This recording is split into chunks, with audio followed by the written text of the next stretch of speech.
Oke, selamat pagi semua. Hari ini kita mulai dari pertanyaan Nabila tentang kenapa kok koset 123H tidak sama dengan koset H123 seperti yang saya tulis papan. Mohon maaf tadi awal-awal sempat lupa direkam ya. Pertanyaan Nabila seperti ini. Oke, saya menjelaskan bahwa kalau kita hitung 123H adalah 123 dikali semua unsur di H, yaitu 1 dan 12 ya. Seperti ini kita hitung ya. Dan dapatnya adalah yang ini 123 dan 13 seperti itu. Dan kemudian H123 ya koset kanannya itu adalah 1 dan 1. Tinggal dikali setiap unsur di H dengan 123 dari kanan seperti itu ya. Dan kita dapatkan 123 23 ya. Jadi kita lihat bahwa himpunan ini adalah himpunan yang berbeda ya. Walaupun ada satu unsur yang sama. Jadi oleh karena itu maka bisa disimpulkan bahwa H123 itu tidak sama dengan himpunan 123H seperti itu. Oke, kemudian yang jadi masalah adalah kita tahu teorema pada video sebelumnya atau pada video materi utama ya bahwa dua buah koset itu ya irisannya hampa atau kosetnya sama persis gitu ya. Silakan dilihat di video sebelumnya tentang persisnya teoremanya. Tapi pada kasus ini 123 dan H kalau diiris dengan 123 H123 gitu ya.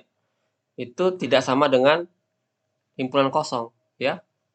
Karena ini sama dengan irisannya adalah 123. Ya. Padahal harusnya kalau irisannya tidak kosong dia harusnya sama seperti itu, ya. Karena mempartisi ya. Jadi suatu kotak gitu ya.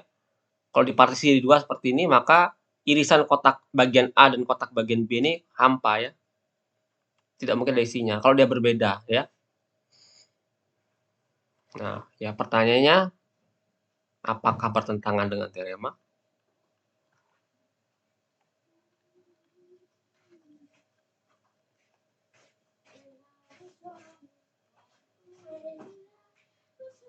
Nah, seperti itu ya. Itu silakan kalian pikirkan.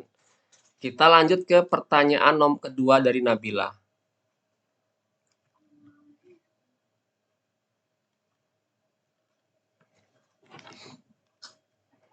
Oke, pertanyaan kedua Nabila. Dan yang digaris itu kenapa bisa H3 nggih, Pak?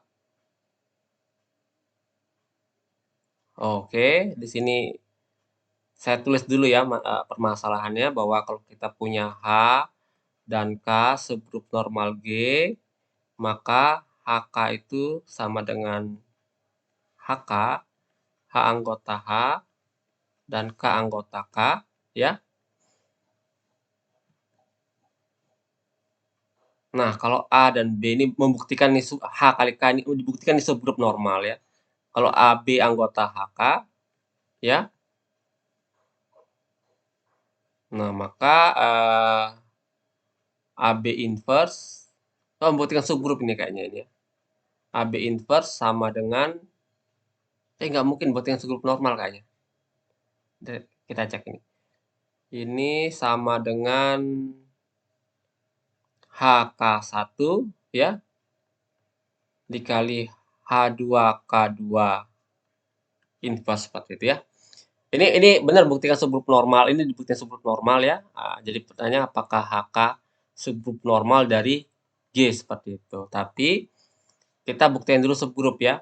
Jadi kita buktikan subgrup kalau AB anggota HK, maka kita buktikan AB inverse harus ada di sini ya. Tapi karena A anggota HK bentuknya pasti H1K1 seperti itu ya. Dan B bentuknya H2K2 karena di inverse dikasih inverse di luarnya.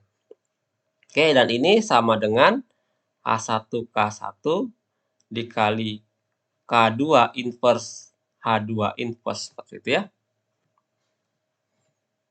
Nah, kemudian Nabila tanya H1 K2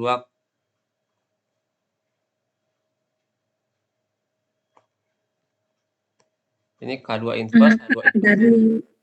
Baru ngeh soalnya kalau yang H2 inverse itu karena dia anggotanya H yang besar itu ya Pak ya, makanya bisa diubah jadinya nanti jadi H3. Ya, karena ini sebenarnya, karena ini kita kalikan di sini dengan K2 kali K2 inverse seperti itu. Ya, boleh aja kan. Nah, kita yang tengah ini, saya jadi ragu nih, Hmm. ini membuktikan apa ya? Saya jadi bingung juga. Oke, enggak benar. Ini kita kalikan, tambahkan dua unsur ini ya, yang identitas sebenarnya. Kemudian yang tengah ini jadi bentuknya K inverse, H inverse K, seperti itu ya. Ya. Tapi kita karena hanya subgrup normal, ya, maka kita tahu bahwa G inverse HG itu subset dari H. Ingat inverse itu boleh di kiri, boleh di kanan ya. Yang penting ditukar gitu. Akibatnya, ini kan anggota H, ya. Ini anggota K sih sebenarnya, tapi kita nggak masalah. Ini bisa kita tulis sebagai anggota G seperti itu. Karena G-nya paling besar ya. Ini anggota H yang tengah ya. Jadi bentuknya seperti ini, ya. Berarti dia karena X anggota sini, maka X anggota H Nabila, ya. Jadi ini bisa kita ganti dengan sebuah anggota dari H. Makanya kita namakan H3 seperti itu. Kita nggak tahu apa anggotanya ya. Jadi H1, K1, tengahnya H3 seperti itu. Tambahkan K2 inverse ya. Jadi kenapa H3 muncul? Karena ini anggota, karena yang ini, yang tengah yang kotak ini anggota H ya. Karena H-nya subgrup normal seperti itu. Jadi ini jadi H3. Nah, jelas dari sampai sini Nabila? Iya Pak, sudah. Oke.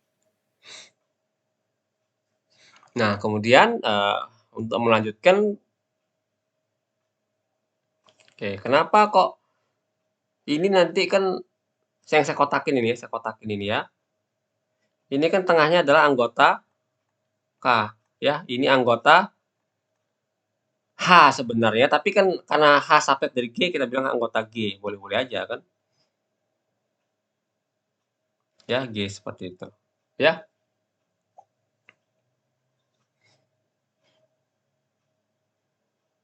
oke, mungkin mungkin harus dimasukkan ya. Nanti ini dirubah agar muncul H1 inverse seperti itu ya, di sini ya, di tengah-tengah ini ya, sorry. Salah.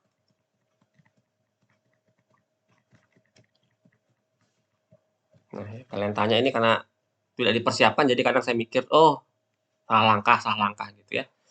Tapi nggak masalah. Jadi ini triknya adalah H1, K1, di sini munculkan H1 inverse, jadi ini H1 gitu ya, H1 kali H1 inverse ya. Jadi ini kan identitas sebenarnya, jadi H3 tetap, K2 inverse. Jadi di tengah-tengah sini kita munculkan yang ini ya. Ya. Nah, tapi kita kotakkan yang ini lagi. Seperti ini ya. Ini kan anggota K, ini anggota H, tapi bisa terus sebagai anggota G juga. Ya, ini juga anggota G.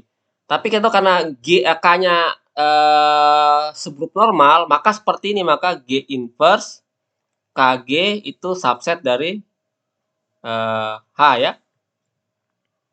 Atau boleh kita ganti sebenarnya inverse tukar aja nggak masalah gitu. G, K, G inverse subset dari H seperti itu. Ya. Nah, ini kan bentuknya seperti ini sudah ya. Maka ini pasti anggota dari K seperti itu. Maka bisa kita tuliskan jadi sama dengan K, K3 misal, H3, wah H1-nya lupa, H1, K3, K2 inverse seperti itu ya.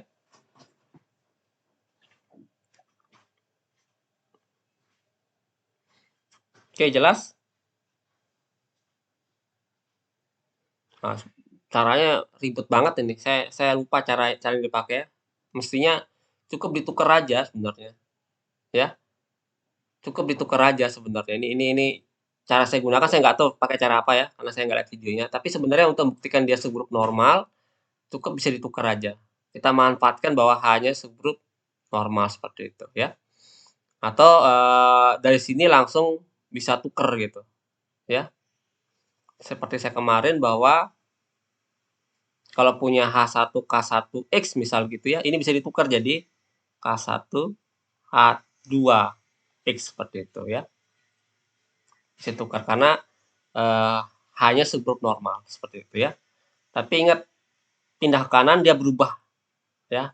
Nah, ingat kalau pertanyaan Denny yang kemarin, kenapa kok berubah tidak H1? Karena kalau dia subgrup normal tidak dijain ini grupnya belum tentu komutatif ya, jadi tidak bisa ditukar secara tapi kalau dia subgrup normal bisa ditukar cuman berubah jadi anggota yang lain seperti itu ya. Sebenarnya itu bisa trik ini bisa kita lakukan di sini tadi untuk membuktikan dia subgrup normal. Oke, ada lagi?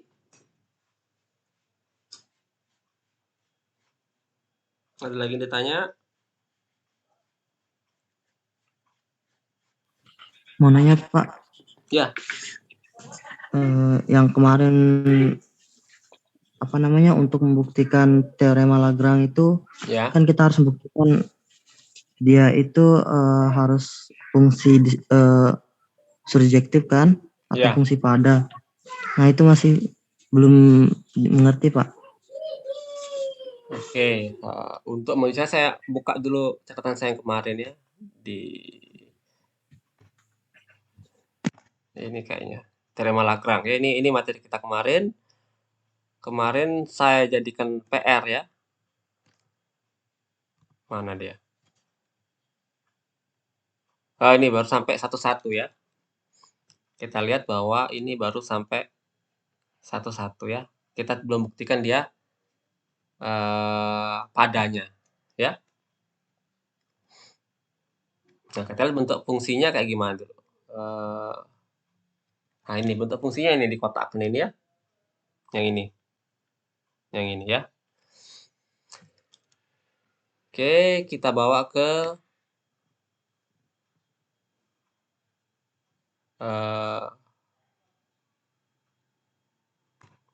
sini.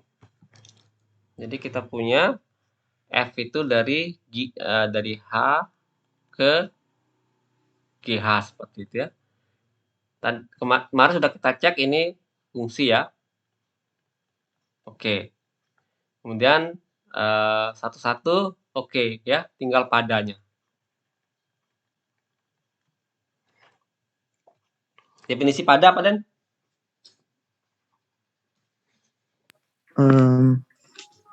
Setiap misal Y anggota kodomain, setiap Y anggota kodomain terdapat X anggota domain sehingga Fx sama dengan Y. Nah, saya tulis ini ya. Terdapat Y untuk setiap Y anggota kodomennya GH ya. Terdapat X anggota H sehingga Fx sama dengan Y. Oke, langkah pertama mana ya, Belden?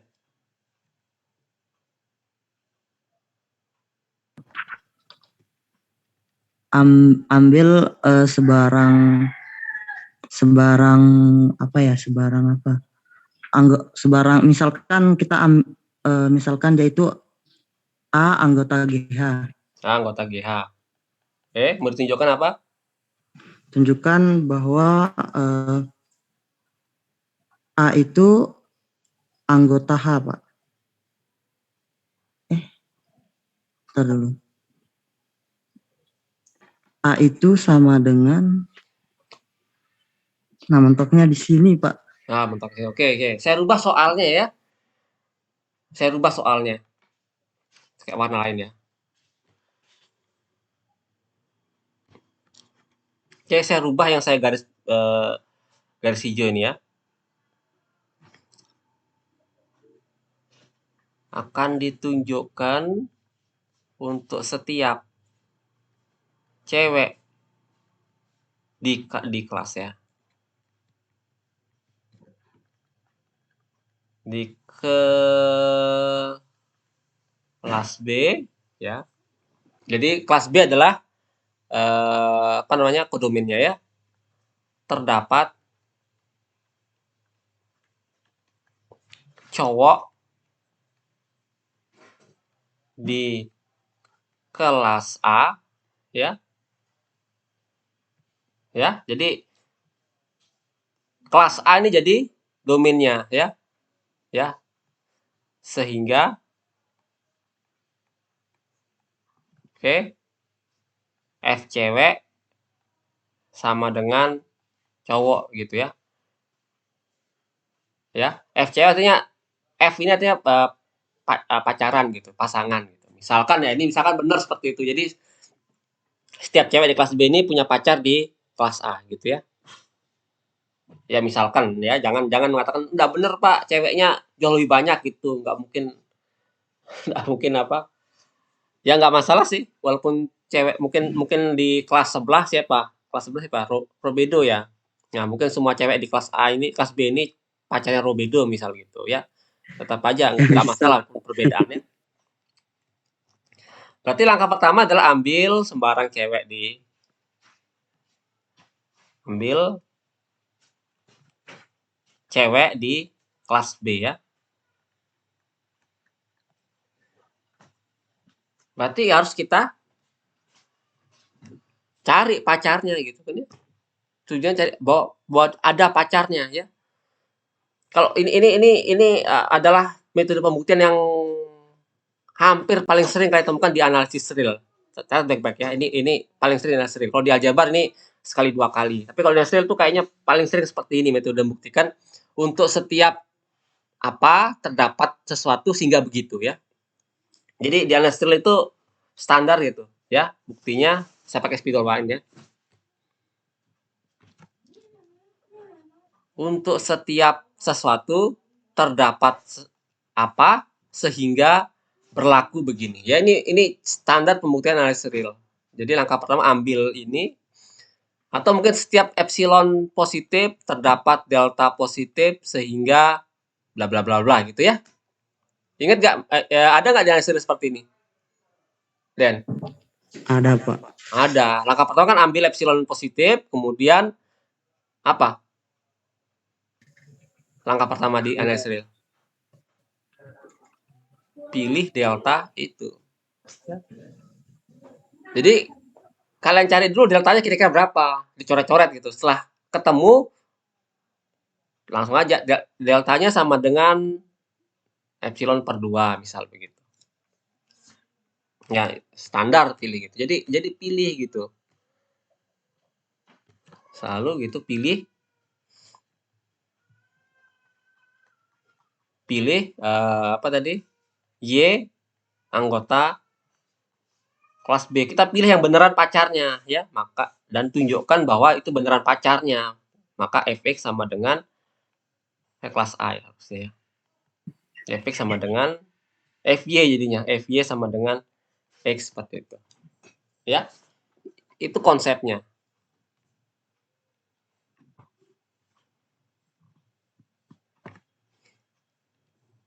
Oke. Jadi di sini adalah berarti Denny harus pilih. Ya, saya kasih ini pilih unsur di domain, ya. Ini harus dicari sama Denny. Kira-kira apa? Ya, Den? Mulai mengerti nggak, Den? Iya Pak, ngerti. Nah, tapi ini terjemahkan dulu. A anggota GH artinya apa? A itu berbentuk G dikali sesuatu H, itu ya. di H. Untuk suatu H di H seperti itu ya. Nah, ini kita pengen ini misalkan B ya. Berarti kita harus pengen tunjukkan bahwa FB itu sama dengan A ujung-ujungnya, Den ya. Iya Pak. Ya, atau A-nya sama dengan GH gitu. Kira-kira B-nya apa, Den?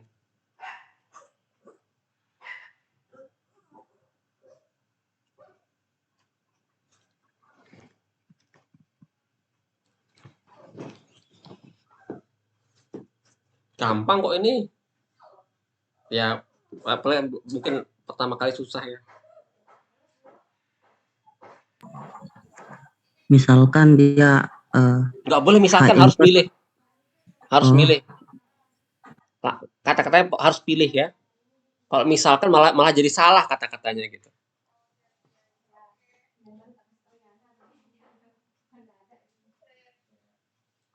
Jadi kalau tunjukkan ambil sembarang cewek di kelas B. Nah, untuk menunjukkan dia punya pacar kelas A, berarti kita harus pilih pacarnya di kelas A begitu. Benar harus kita pilih gitu. Nggak boleh kita misalkan Robido pacarnya, saya ngambilnya ada Gina di sini, ngambil Gina misal, atau ambil Nabila gitu. Terus saya bilang misalkan Robido pacarnya, nggak boleh gitu. Kamu harus pilih yang beneran pacarnya gitu. Nggak boleh pakai misalkan Robido pacarnya, nggak harus pilih.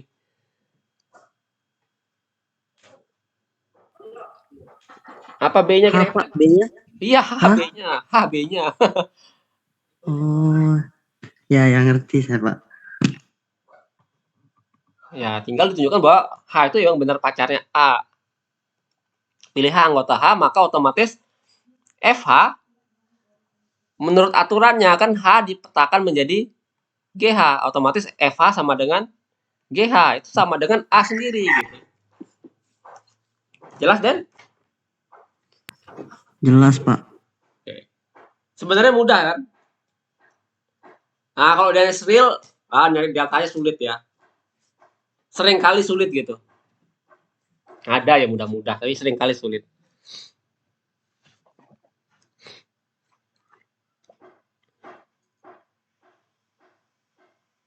Oke, ada pertanyaan lagi nggak?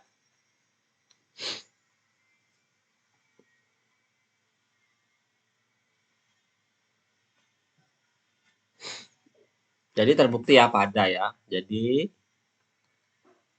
F pada ya. Wah, kalau gitu harus dihapus dari soal ujian ini.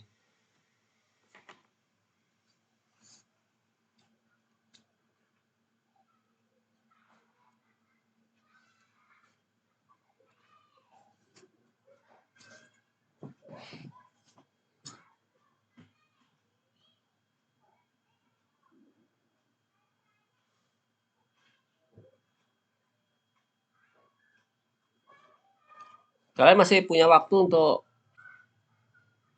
bertanya. Ayo silakan. Kalau nggak ada saya akhiri loh ini.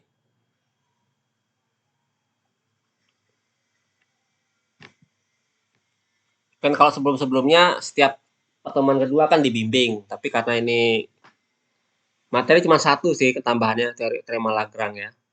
Tapi ini karena udah besok Sabtu kita ujian, jadi harusnya ini kesempatan kalian untuk bertanya-tanya apa yang nggak ngerti materinya.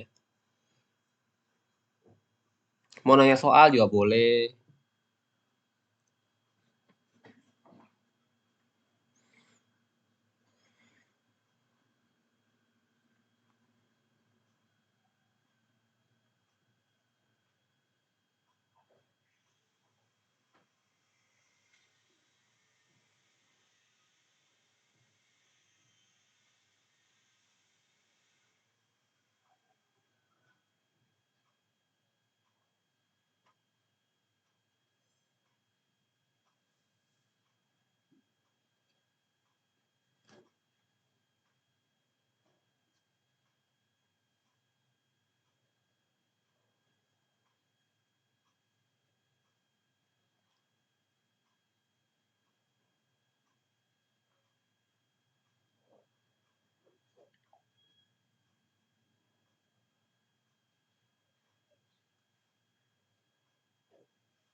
Nggak ada, kalau nggak ada kita akhiri aja ya.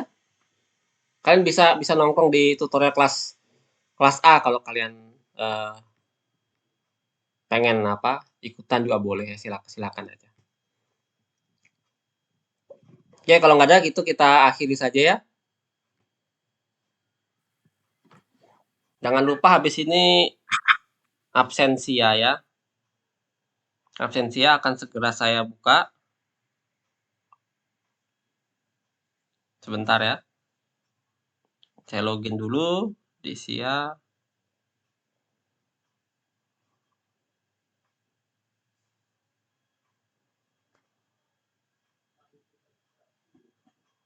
Oke.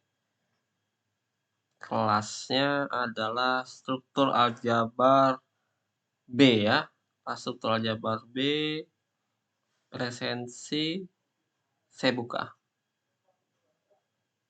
Oke, habis ini silakan kalian absen di SIA ya. Oke, kita akhiri, kita ketemu lagi kalau kalian memang mau bertanya lagi, silakan di kelas, ngerusuh di kelas sebelah ya, hari Jumat. Oke, sampai ketemu ya. Saya akhiri kuliah hari ini, karena nggak ada lagi yang bertanya. Oke, selamat pagi semuanya. Selamat pagi, Pak. Pagi, Pak.